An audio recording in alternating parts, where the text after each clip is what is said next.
অন্ধকার জমিদার বাড়ির রহস্য। বাংলাদেশের একটি শান্ত গ্রামের নাম ছিল শালবন।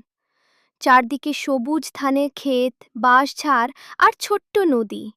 কিন্তু গ্রামের এক প্রান্তে দাঁড়িয়ে ছিল শত বছরের পুরনো একটি জমিদার বাড়ি। দিনের বেলাতেও কেউ সেই বাড়ির কাছে যেত না। গ্রামের বয়স্করা বলতেন, ওই বাড়িতে রাত নামলেই অদ্ভুত সব ঘটনা ঘটে। গ্রামে থাকত এক সাহসী যুবক, নাম তার আরিফ। ছোটবেলা থেকেই রহস্যের গল্প শুনতে ভালোবাসত সে।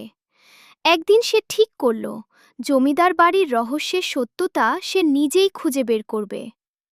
এক পূর্ণিমার রাতে টর্চ, একটি ক্যামেরা আর পানির বোতল নিয়ে আরিফ জমিদার বাড়ির সামনে পৌঁছালে। বিশাল লোহার ফটক ঠেলে ভেতরে ঢুকতেই কেমন যেন ঠান্ডা বাতাস তাকে ঘিরে ধরল। বাড়ির দেয়াল জুড়ে পুরনো ফাটল, মেঝেতে শুকনো পাতা আর চারদিকে নীরবতা। হঠাৎ ওপরতলা থেকে ঠক ঠক ঠক শব্দ ভেসে এলো। আরিফ ধীরে ধীরে সিঁড়ি বেয়ে ওপরে উঠল। একটি ঘরের দরজা আধ খোলা ছিল। দরজা ঠেলে ভেতরে ঢুকতেই দেখল পুরনো আসবাবপত্র ধুলায় ঢাকা। দেয়ালে ঝুলছে একটি বড় প্রতিকৃতি। ছবিটির চোখ যেন তাকে অনুসরণ করছে। ঠিক তখনই করিডোরে কারো হাঁটার শব্দ শোনা গেল। সে দৌড়ে বেরিয়ে তাকালো, কিন্তু কাউকে দেখা গেল না। শুধু দূরে একটি জানলা হঠাৎ জোরে বন্ধ হয়ে গেল। আরিফ সাহস হারাল না।